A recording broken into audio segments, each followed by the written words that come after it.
Hi mga ka-adventure, tara at samahan ninyo ako sa aking biyahe, from Binangonan, Rizal to Harbor Point, Olongapo. Time check alas 6 pa lang ng umaga, at sisimulan na natin ang mahabang biyahe, from Binangonan, Rizal, to Olongapo 160 kilometers, at aabutan ng 6 or 7 oras ang aking biyahe, pero nakadepende pa din sa daloy ng trapiko sa mga lungsod na aking madadaanan. Meron din kasi masikip na trapiko sa aking madadaanan, dahil puro national highway ang aking babagtasin, ang ibig sabihin doon lang ang daanan ng mga karamihang sasakyan patungo sa mga lungsod na kanilang pupuntahan.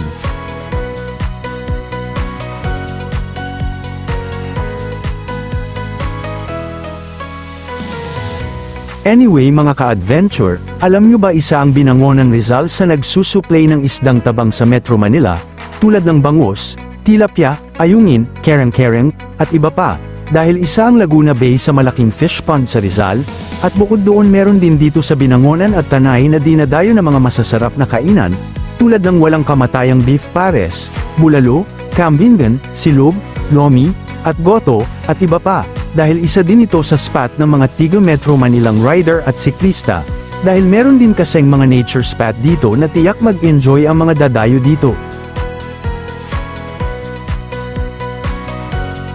Sa pagkakataong ito, ay nandito na ako sa Vicente Madrigal, lalawigan pa din ng Binangonan, Bypass Road patungo sa Antipolo, dahil tatagos ako sa sumulong highway, upang makaiwas sa traffic at banayad lang ang pagmamaneho.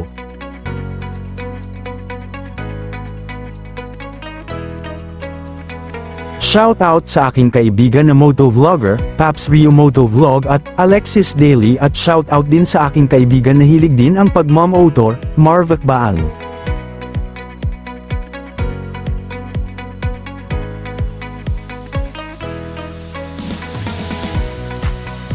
Itong dinadaanan ko ngayong, isa din ito sa mga dinadayo ng mga siklista, upang tambayan dahil meron parte dito na overlookan, makikita ang bayan ng Cardona, Rizal at ibang parte ng Binangonan, Rizal.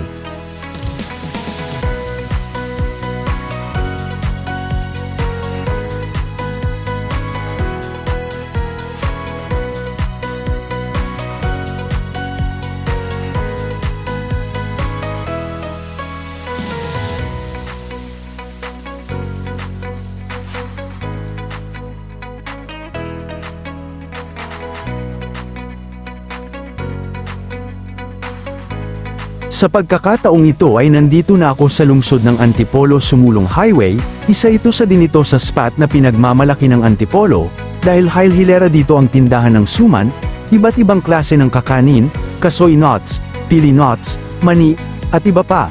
Meron din mga tindang tabang suka, Wallace Tambo, at Wallace Tingting.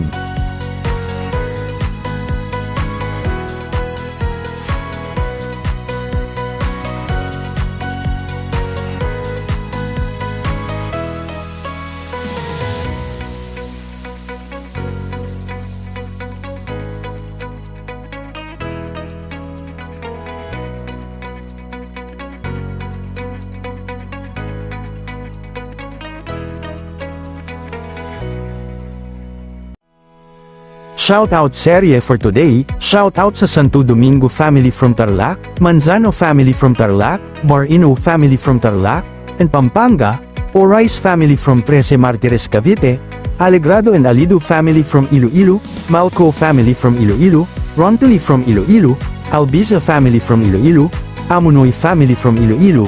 Ikaw na nanonood ngayon, pakilagay naman ang pangalan mo sa comment at pakilagay na din kung taga saan ang sa ganun malaman ko kung saan umabot ang video na ito. At upang may sama din kita sa susunod na shoutout serye. Time check alas 8 na ng umaga, at nandito na ako sa North EDSA, patungo sa Monumento, ngunit masikip na ang dali ng trapiko sa pagkakataong ito.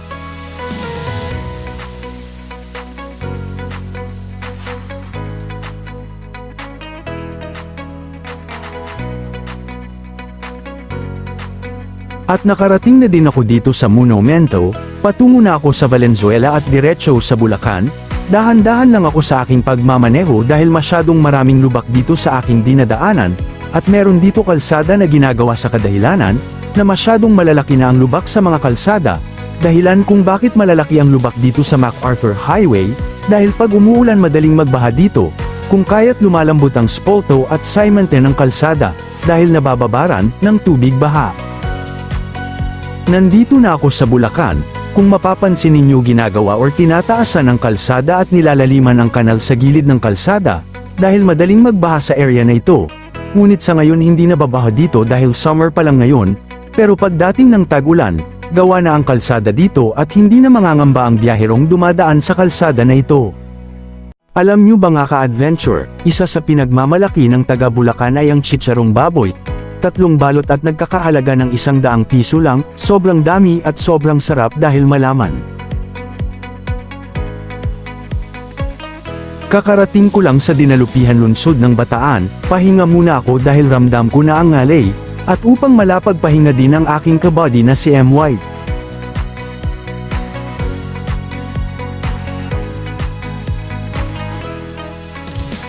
Time check, alas 11 na ng tanghali, patungo na ako sa Olongapo City, 45 minuto na lang ang biyahe at makakarating na ako sa aking destinasyon.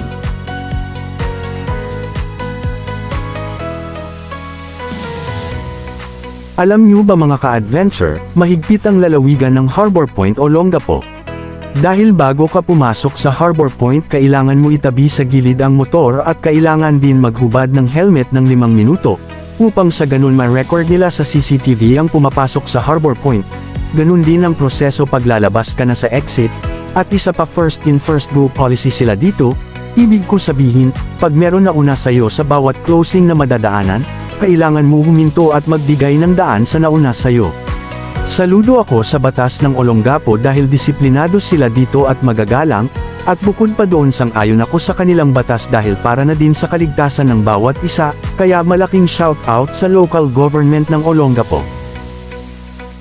Hindi ko muna ipapakita ang video sa pagpasok ko sa Harbor Point, dahil ayon sa aking nalalaman bawal kumuha ng video sa loob nito, at respeto ko na din sa kanilang batas.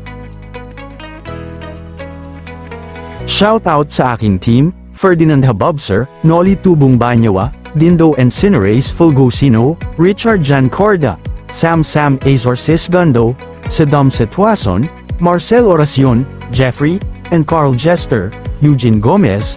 Abangan ninyo ang aming rides papuntang Zambales at ipapakita namin sa inyo ang ganda ng lungsod ng San Narciso, Zambales.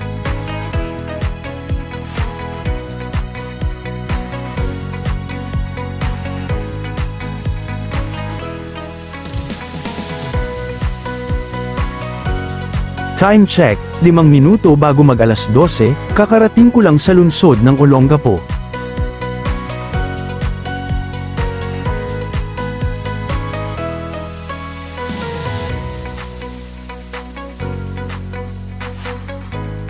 Kung mapapansin ninyo sa dulo bandang kaliwa, ang malaking rebulto ng ulo ng gapo.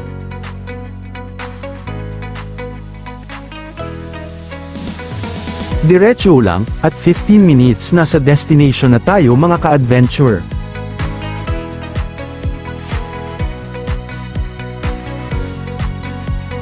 Kakarating ko lang sa Subic Bay Harbor Point Olongapo, at mag-conduct na ako ng audit sa account na aking bibisitahin. Maraming salamat sa panunood, paki-like and share, at huwag ninyo din kalimutan mag-subscribe, papindot na din ang notification bell upang updated kayo sa susunod na video. Ride safe mga ka-adventure!